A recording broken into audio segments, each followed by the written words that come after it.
ಪ್ರಿಯ ನಿರೀಕ್ಷಕರೇ, ನಮಸ್ಕಾರ. ಬೀರ್ಬಲ್ನ ವಿಶೇಷ ಕಾರ್ಯಕ್ರಮಕ್ಕೆ ಆತ್ಮೀಯವಾದ ಸ್ವಾಗತ. ಸ್ವಾಮಿಯೇ ಶರಣಮ್ಮಯ್ಯಪ್ಪ. ವೀಕ್ಷಕರೇ, ಇಷ್ಟು ದಿನ ಕೇವಲ ದೇವಸ್ಥಾನಗಳ ಹುಂಡಿ ಕಾಸು ಮಾತ್ರ ಸೇಫ್ ಅಲ್ಲ ಅಂತ ನೀವು ಅಂದ್ಕೊಂಡಿದ್ವಲ್ಲ. ನಾವೆಂತ ಮೂರ್ಖರು ನೋಡಿ. ಒಂದು ಶಾಕಿಂಗ್ ವಿಷಯ ಏನು ಗೊತ್ತಾ? ಕೇವಲ ದೇವಸ್ಥಾನದ ಹುಂಡಿ ಕಾಸು ಅಷ್ಟೇ ಡೇಂಜರ್ ಅಂದ್ಕೊಳ್ಬೇಡಿ. ದೇವಸ್ಥಾನದ ಗರ್ಭಗುಡಿಯಲ್ಲಿರುವಂತಹ ಬಂಗಾರವೂ ಕೂಡ ಸೇಫ್ ಅಲ್ಲ.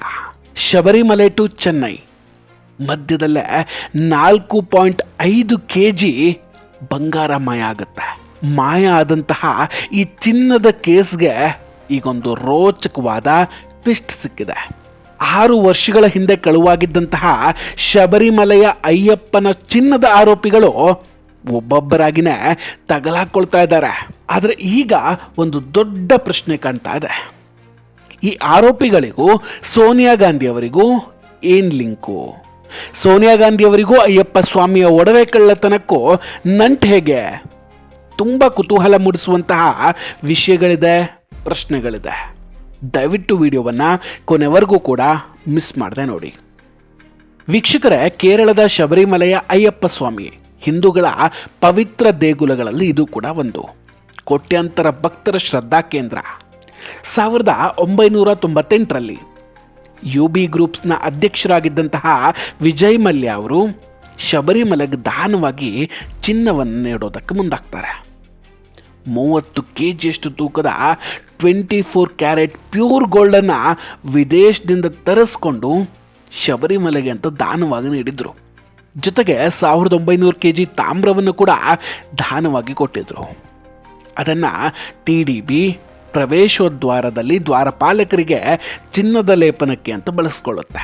ಇದಾಗಿ 20 ವರ್ಷಗಳ ನಂತರ ಅಂದರೆ 2019ರಲ್ಲಿ ಶಬರಿಮಲೆಯಲ್ಲಿರುವ ಶ್ರೀ ಅಯ್ಯಪ್ಪ ಸ್ವಾಮಿ ದೇವಸ್ಥಾನದ ಗರ್ಭಗುಡಿಯ ದ್ವಾರಗಳಿಗೆ ಹಾಗೂ ಆ ದ್ವಾರದ ಅಕ್ಕಪಕ್ಕದಲ್ಲಿರುವಂತಹ 2 ದ್ವಾರಪಾಲಕರ ಮೂರ್ತಿಗಳಿಗೆ ಹೊದಿಸಿದ್ದಂತಹ ಈ ಚಿನ್ನದ ಕವಚಗಳಿಗೆ ಚಿನ್ನದ ಮರುಲೇಪನ ಮಾಡೋದಕ್ಕೆ ಆಡಳಿತ ಮಂಡಳಿ ನಿರ್ಧಾರ ಮಾಡುತ್ತೆ.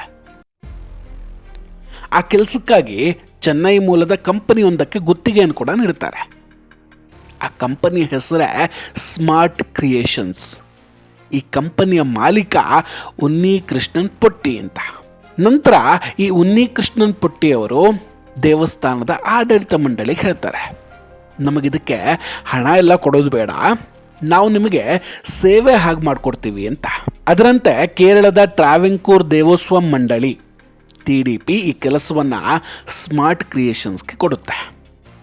2019ರ ಜುಲೈ 19ನೇ ತಾರೀಕು ಈ ಚಿನ್ನದ ಕವಚಗಳನ್ನು ತೆಗೆದು ಅವುಗಳನ್ನು ತೂಕ ಹಾಕಿದಾಗ 42.8 kg ತೂಕ ಇರುತ್ತೆ. ಅವುಗಳನ್ನೆಲ್ಲ ಚೆನ್ನೈನಲ್ಲಿರುವಂತಹ ಸ್ಮಾರ್ಟ್ ಕ್ರಿಯೇಷನ್ಸ್ಗೆ ತೆಗೆದುಕೊಂಡು ಹೋಗಲಾಗುತ್ತೆ. ಜುಲೈ 19ನೇ ತಾರೀಕು ಕೇರಳದಿಂದ ಇದು ಹೊರಟಿತ್ತು. ಜುಲೈ 20ನೇ ತಾರೀಕು ಚೆನ್ನೈನಲ್ಲಿ ಇರಬೇಕಾಗಿತ್ತು. ಆದರೆ ವಿಚಿತ್ರ ಏನಂದರೆ, ಚೆನ್ನೈನಿಂದ ಹೊರಟಂತಹ ಈ ಬಂಗಾರ 39 ದಿನಗಳ ನಂತರ ಚೆನ್ನೈನಲ್ಲಿರುವಂತಹ ಸ್ಮಾರ್ಟ್ ಕ್ರಿಯೇಷನ್ಸ್ ವರ್ಕ್ಶಾಪ್ಗೆ ತಲುಪುತ್ತೆ. ಅಲ್ಲಿ ಹೋದ ನಂತರ ತೂಕ ಹಾಕಿ ನೋಡಿದ್ರೆ ಆ ಬಂಗಾರದ ಕವಚಗಳ ಒಟ್ಟು ತೂಕ 38.2 kg ತೂಕ ಇತ್ತು. ಅಂದರೆ ಶಬರಿಮಲೆಯಿಂದ ಚೆನ್ನೈ ತಲುಪುವಷ್ಟರಲ್ಲಿ ಮಾರ್ಗ ಮಧ್ಯೆ 4.54 kg ಚಿನ್ನ ಕಡಿಮೆ ಆಗಿಬಿಡುತ್ತೆ. ಹಾಗಾದರೆ ಆ ಚಿನ್ನ ಹೋಗಿದ್ದೆಲ್ಲಿಗೆ? ಇಲ್ಲಿ ಚಿನ್ನದ ಕವಚ ಶಬರಿಮಲೆಯಿಂದ ಚೆನ್ನೈ ತಲುಪೋಕೆ 39 ದಿನ ಬೇಕಾಗಿತ್ತು.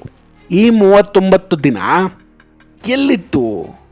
ಆ ಚಿನ್ನವನ್ನು ಸಾಗಿಸ್ತಿದ್ದ ವಾಹನ ಯಾರ ಮನೆಯಲ್ಲಿತ್ತು? ಇಲ್ಲಿ ಈ 39 ದಿನಗಳಲ್ಲಿ ಬೆಂಗಳೂರು ಸೇರಿದಂಗೆ ಅನೇಕ ಕಡೆಗೆ ಅದನ್ನು ಕೊಂಡೊಯ್ಯಲಾಗಿರುತ್ತೆ. ಮೊದಲು ಕೇರಳದ ಕೊಟ್ಟಾಯಂನ ದೇವಸ್ಥಾನ, ಅಲ್ಲಿಂದ ಆಂಧ್ರ ಪ್ರದೇಶಕ್ಕೆ ತೆಗೆದುಕೊಂಡು ಹೋಗ್ತಾರೆ. ಬಳಿಕ ಬೆಂಗಳೂರಿನ ಶ್ರೀರಾಂಪುರದಲ್ಲಿರುವಂತಹ ಅಯ್ಯಪ್ಪ ಸ್ವಾಮಿ ದೇವಸ್ಥಾನಕ್ಕೆ ಅದನ್ನು ತೆಗೆದುಕೊಂಡು ಬಂದಿದ್ದರು. ಬೆಂಗಳೂರಿನಿಂದ ಮಲಯಾಳಂನ ನಟ ಜಯರಾಮ್ ಅವರ ಚೆನ್ನೈ ನಿವಾಸಕ್ಕೆ ಕೂಡ ತಗೊಂಡು ಹೋಗಲಾಗುತ್ತೆ. ನಟ ಜಯರಾಮ್ ಅಂದರೆ ಯಾರು ಅಂತ ಗೊತ್ತಾಯ್ತಾ? ಕಾಂತಾರ ಚಾಪ್ಟರ್ 1 ಸಿನಿಮಾದಲ್ಲಿ ರಾಜನ ಪಾತ್ರದಲ್ಲಿ ಕಾಣಿಸ್ಕೊಂಡಿದ್ರಲ್ಲ ಅವರೇ. ಚೆನ್ನೈನಲ್ಲಿ ಅವರದ್ದೊಂದು ಬೃಹತ್ ಬಂಗ್ಲೆ ಇದೆ. ಅಲ್ಲಿ 2019ರಲ್ಲಿ ಒಂದು ದೊಡ್ಡ ಮಟ್ಟದ ಪೂಜೆಯನ್ನು ಇಟ್ಕೊಳ್ಳಲಾಗಿತ್ತು. ಆ ಪೂಜೆಗೆ ಈ ಚಿನ್ನದ ಕವಚಗಳನ್ನು ಇರಿಸಲಾಗಿತ್ತು ಅಂತಲೂ ಹೇಳಲಾಗುತ್ತೆ. ಈ ಪೂಜೆಯ ನಂತರ ಆ ಚಿನ್ನದ ಕವಚಗಳನ್ನು ನೇರವಾಗಿ ಸ್ಮಾರ್ಟ್ ಕ್ರಿಯೇಷನ್ಸ್ ಕಂಪನಿಯ ವರ್ಕ್ಶಾಪ್ಗೆ ಕಳಿಸ್ತಾರೆ. ಅಲ್ಲಿ ಆ ಕವಚಗಳನ್ನು ಒಟ್ಟಾರೆಯಾಗಿ ತೂಕ ಹಾಕಿದಾಗಲೇ ಗೊತ್ತಾಗಿದ್ದು ಅಲ್ಲಿರೋದು 38.25 kg ಚಿನ್ನ ಇದೆ ಅಂತ. ಅಂದರೆ 4.54 kg ಚಿನ್ನ ನಾಪತ್ತೆ ಆಗಿದೆ ಅಂತ. ನಂತರ ಆ ಕಂಪನಿ ಅವುಗಳಿಗೆ ಚಿನ್ನದ ಮರುಲೇಪನವನ್ನು ಮಾಡಿ 2019 ಸೆಪ್ಟೆಂಬರ್ 10ನೇ ತಾರೀಕಿಗೆ ಪುನಃ ದೇವಸ್ಥಾನಕ್ಕೆ ತಂದು ಪೂಜಾ ವಿಧಿವಿಧಾನಗಳ ಮೂಲಕ ಆ ಚಿನ್ನದ ಕವಚಗಳನ್ನು ಗರ್ಭಗುಡಿಯ ಬಾಗಿಲಿಗೆ ಹಾಗೂ ದ್ವಾರಪಾಲಕರಿಗೆ ತೊಡಗಿಸಲಾಯಿತು. ಆದರೆ ಅದಾದ ನಂತರ ಒಂದೊಂದು ಅನುಮಾನಗಳು ಮೂಡೋದಕ್ಕೆ ಶುರುವಾಗುತ್ತೆ. ಚೆನ್ನೈನ ವರ್ಕ್ಶಾಪ್ ಸೇರಿದ ಕವಚಗಳು ನಿಜಕ್ಕೂ ಶಬರಿಮಲೆ ದೇಗುಲದ ಗರ್ಭಗುಡಿಯ ಬಾಗಿಲಿನ ಕವಚಗಳೇನಾ? ಹೌದು, ಅದೇ ಕವಚಗಳು ಅಂತ ಆಗಿದ್ರೆ ಅವುಗಳ ತೂಕದಲ್ಲಿ ವ್ಯತ್ಯಾಸ ಯಾಕೆ ಬಂತು?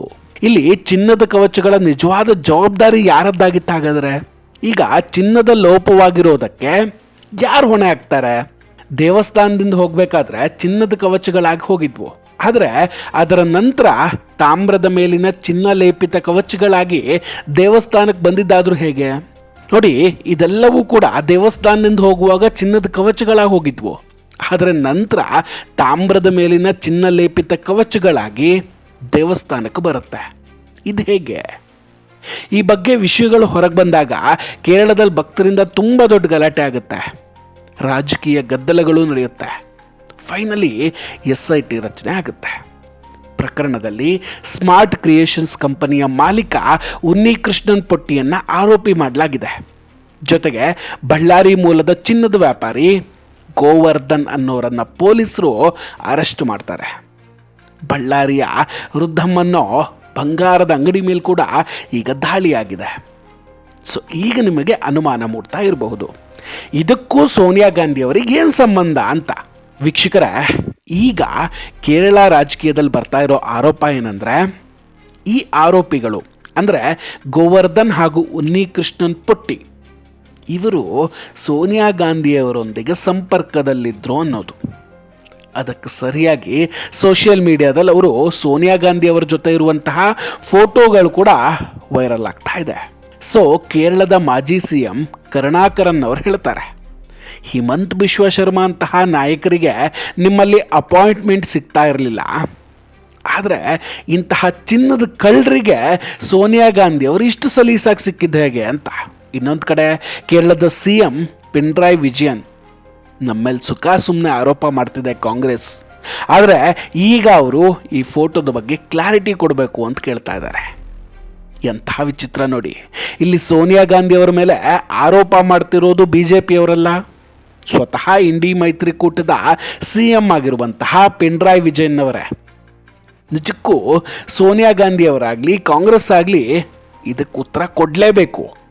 ಸೋನಿಯಾ ಗಾಂಧಿಯವರು ಸಿಕ್ಕಾಪಟ್ಟೆ ಭದ್ರತೆಯನ್ನು ಹೊಂದಿರುವಂತಹ ನಾಯಕಿ.